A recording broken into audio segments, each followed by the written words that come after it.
Hi everyone, this is Nicola from Rossell Fitness, and this is part 2 in a 3-part series on the core and how to effectively brace the core and protect the core and work the core in a safe and effective way so that when you kind of move your confidence more toward the kind of more dynamic movements, you've got that nice foundation in place for keeping your core and your spine and all the kind of your whole body really safe in a nice brace and a nice controlled position. Okay, so in part 1, if you didn't see that, we covered what is the core, which areas of the body we define as the core and how we want to maybe work with those things all together.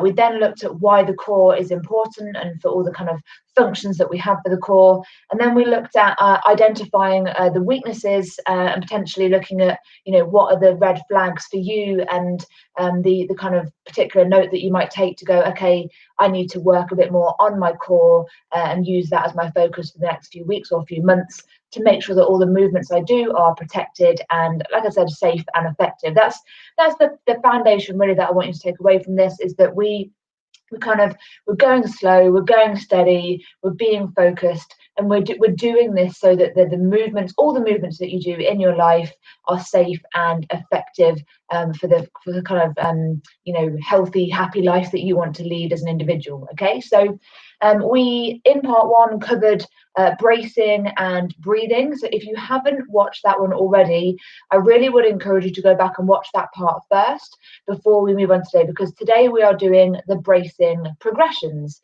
So we're looking at using what we learned in part 1 to then build upon that today with different progressions to kind of push your core work to the next level.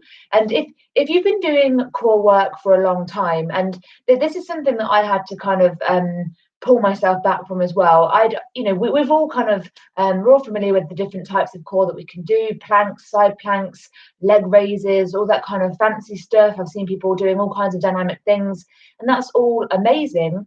But if you are not able to do those things without that stability around the spine and stability around the trunk area, then you are potentially putting yourself at risk of an injury. And when I came across these kind of slower, steadier, more simple things, I initially thought, oh God, this is so easy. And then the coach that I was learning from actually said, you're not actually supporting your spine, you're not bracing your core properly.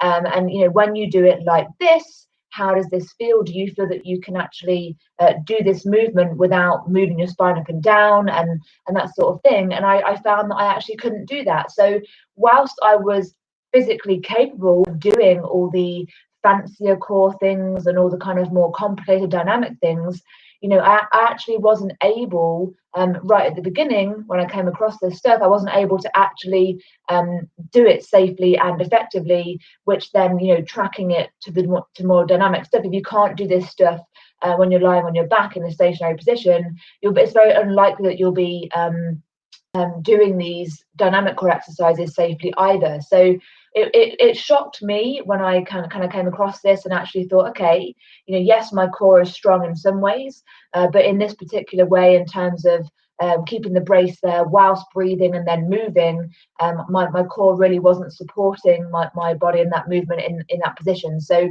I kind of had to reel myself back in and say, okay, this is not a failure. This is just a case of learning a new level, a new depth to my core training, and layering that in as much as I possibly can so that I keep my body safe in the movements that I want to do. So when I'm kind of prefacing this, because when you try these, you might think, Nicola, I've been lifting my feet off the floor for ages now. I can do this really easily.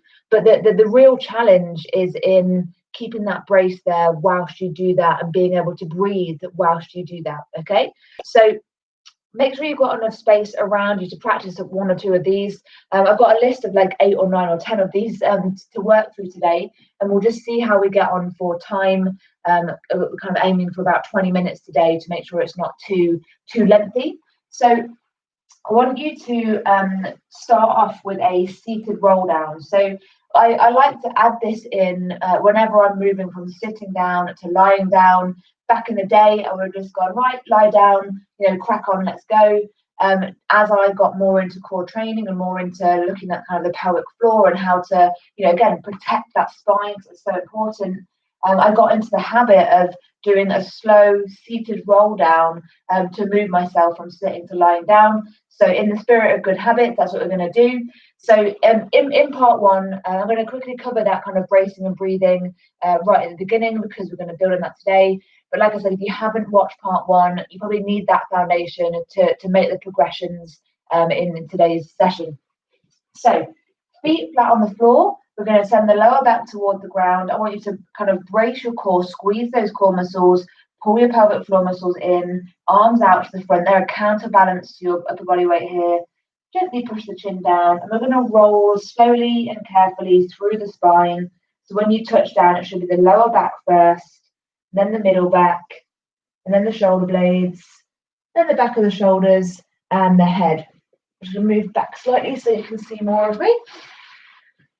So in this position, we focus a little bit on breathing, and you can do this again today if you want to. You can have your hands on your chest and your tummy, breathing in, feel the body inflating, and breathing out, feeling everything soften and deflating. When we're bracing the core, we want to be thinking about kind of gently engaging and gently kind of squeezing the muscles in the tummy, around the sides, gently into the back and the pelvic floor. So we're creating a brace around the whole trunk area. So just get into the breathing pattern first. It's always quite a good idea just to kind of get that body connection, the breath body connection before you start doing anything. Breathing in through the nose. Using the hands and the body can just be helpful to feel what the breath is doing. And breathing out through the nose or mouth. Just a couple of breaths first, and then we'll build into the progressions. So we're going to be staying on our backs today. If you struggle with lying down for too long, just tuck the knees in, rock from side to side, have a wriggle around, and then join back in whenever you feel ready.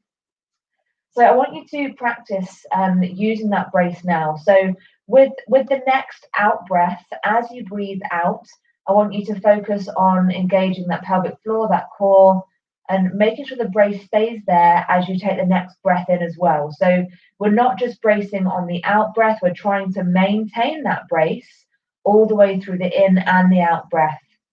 Okay, so we talked last week about different levels of bracing. So we kind of settled on about 40% or 50% brace as a kind of a nice, happy medium place to be, where you can kind of use that brace and continue to talk at the same time.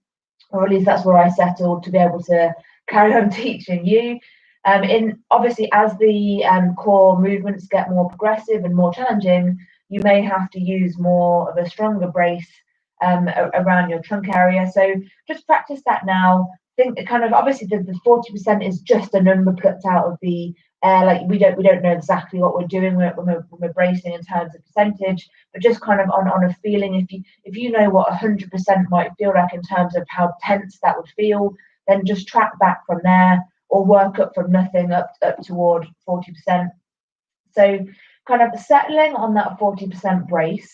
Make sure that's in place and you're still able to breathe fairly comfortably, and that you feel safe and nothing's kind of twinging or tweaking.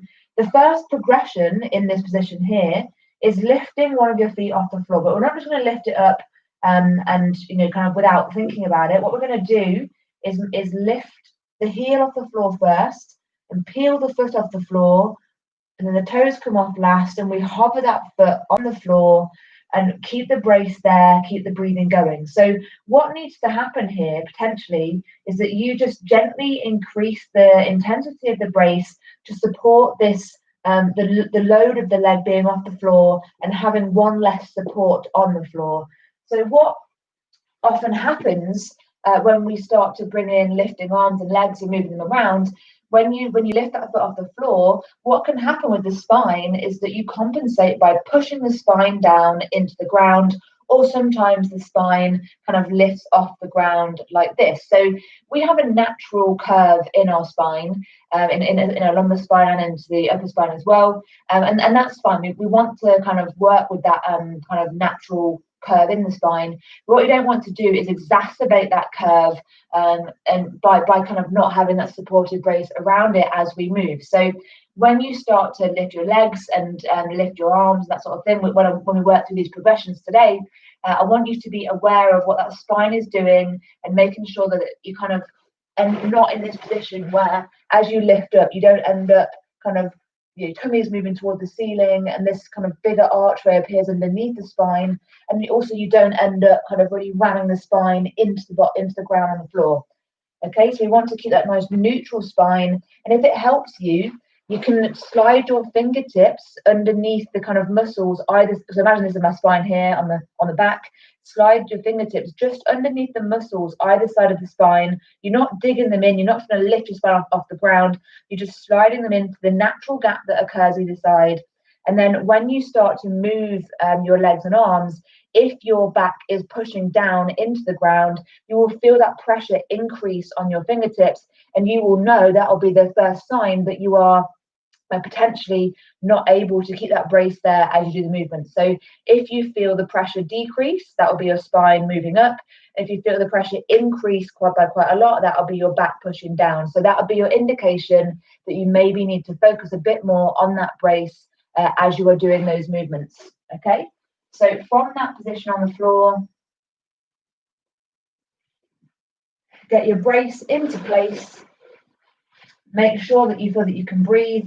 So that first progression is just peeling the heel off the floor, brace the core, make sure, again, if you want those fingertips in there, just slide them into the gap so that you can feel what's going on, and then lift that foot off the floor and hover it there. So you might be thinking, Nicola, this is super easy. My back is stable. I'm able to breathe through this. This is absolutely fine. My core is okay. And that's cool. That's really good. That means progression number one, you've nailed it. So just glide the foot back down, toe down first, and then kind of roll the heel back onto the floor.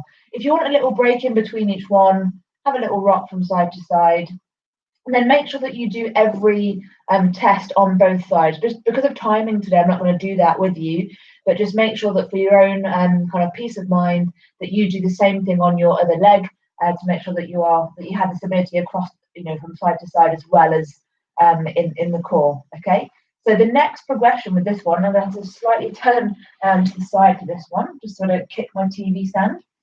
So again, fingertips under the spine muscles, if you want them there. They don't have to be, they can be out to either side, but maybe just for the first few, just while you get used to the idea. And then get that brace into place, make sure that you can breathe. And then we're peeling the toe of the heel off the floor again, hover the foot off the floor. Then the next progression is extending that leg out to the front. So pushing the toe and the heel out to the front to straighten off the leg. Make sure again that there's no added pressure, the back's not pushing down, the back's not lifting up, and then pull that back in, replace the toe and push the heel to the floor. So remember what I said right at the beginning, when I first did these things, when I went to my core workshop with my coach, and when I started learning about all this years ago, I thought my core was strong and I thought I had good stability, and I wasn't able to do these things without my back kind of compensating and pushing down. So it was a real eye-opener for me in terms of protecting myself and making sure that I actually had a strong core, and I had to kind of reel my ego in and go, okay, maybe I did have strength in some areas, but actually in this kind of controlled stability, I'm lacking strength here, I'm lacking confidence here, so I'm going to work on that and keep going. And I'm glad to say that after a few years of doing these, I've moved down the progressions and I'm feeling pretty good about it. Okay, so from that lying down position again, we're going to go to the next progression. So then choose where you want your arms. You can either have them under or out to the side. So get your brace into place. We always tend to start with peeling the heel off the floor first and hovering the foot just to practice and make sure that we can go at first level. And then instead of moving the foot out to the front this time, we're going to rotate the knee out to the side just as far as it can go, maybe 45 degrees.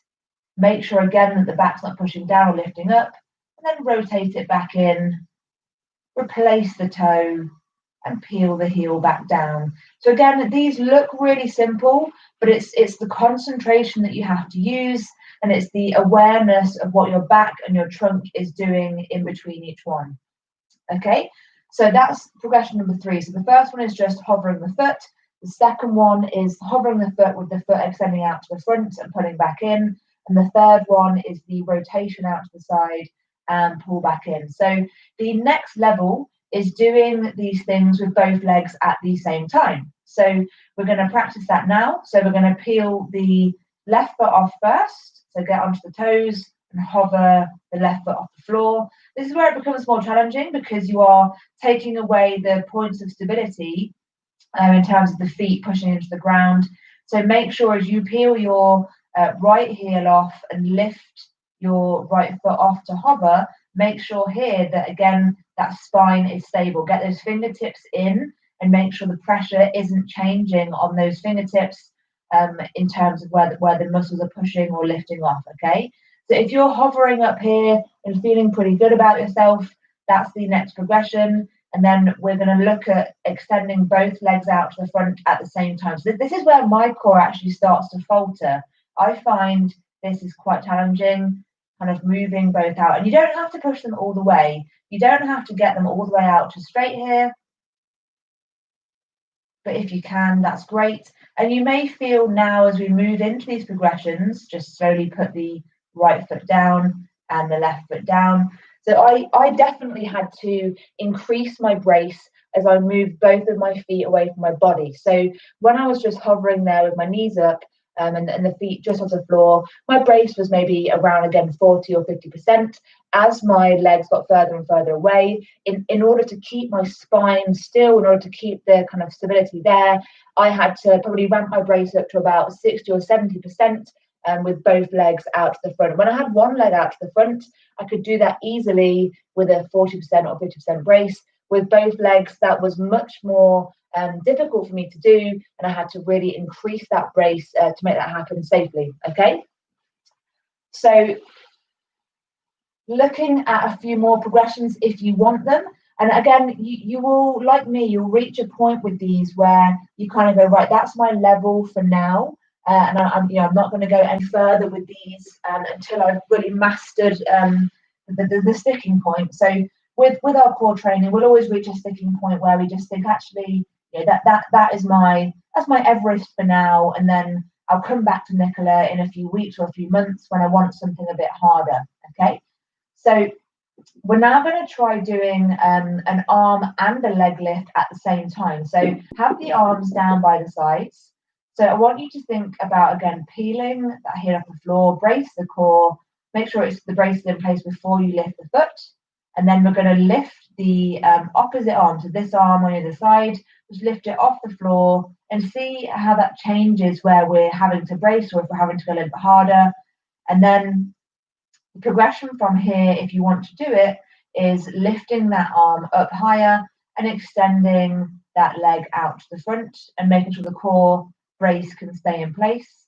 Or we can also do the lift up and the rotation out to the side, which is the kind of the ultimate harder goal, is making sure that the spine is stable in that position. Okay, so go through that slowly, have a play around with that. So again, always making sure before you start to move, get that brace in place, make sure you can breathe in your brace, and then consider as you move the arm or the leg, or the arm and the leg, that when you're peeling off, the brace stays there, the back stays stable, the core is there tightening up. And if as you do something that's slightly more dynamic or slightly more challenging like this, one leg out to the front and one leg up and over the head, the core brace stays in place, you can still breathe safely, it still feels effective. And as you pull back in again, stay focused, keep the concentration there, and then float back down to the floor.